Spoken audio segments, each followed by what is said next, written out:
Hello guys, ഈ ഫിറ്റിമേടിക്കുന്ന സാധനം നമുക്കിന്ന് വീട്ടിലുണ്ടാക്കാം. അപ്പോൾ നിങ്ങൾ ഉച്ചയ്ക്ക് ഈ കൊച്ചിൻ്റെ വീട്ടിൽ എന്താ കലണ്ടർ ഇല്ലാത്തതുകൊണ്ടാണോ ഇതിങ്ങനെയൊക്കെ ഉണ്ടാക്കുന്നതെന്ന്? അതല്ല ഗൈസ്, എൻ്റെ വീട്ടിലുള്ള കലണ്ടർ എന്ന് പറഞ്ഞാൽ വല്ല മലയാള മനോരമയുടെ വല്ല ജ്വല്ലറിയുടെ ഒക്കെ ആയിരിക്കും.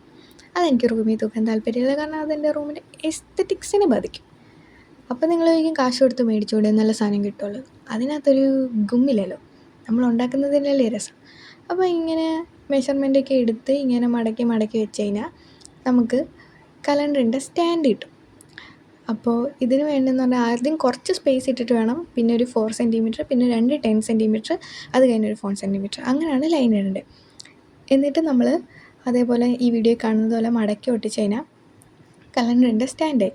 എന്നിട്ട് ഈ ഡേറ്റ്സ്, ഡേ, മന്തൊക്കെ ഇട്ട് വെക്കാൻ വേണ്ടിയിട്ടൊരു സ്പേസ് വേണം. അതിനാണ് ഈ സംഭവം. ഇതേ കാണുന്നത് പോലെ തന്നെ കട്ട് ചെയ്തിട്ട് പിറകിലോട്ട് മടക്കിയിട്ട് ഒട്ടിച്ചു കൊടുക്കാം. എന്നിട്ട് ആ നടുക്കത്തെ സ്പേസിലായിരിക്കും നമ്മൾ ഈ ഡേറ്റും ഡേയും ഒക്കെ എഴുതിയിട്ട് ഇടുക.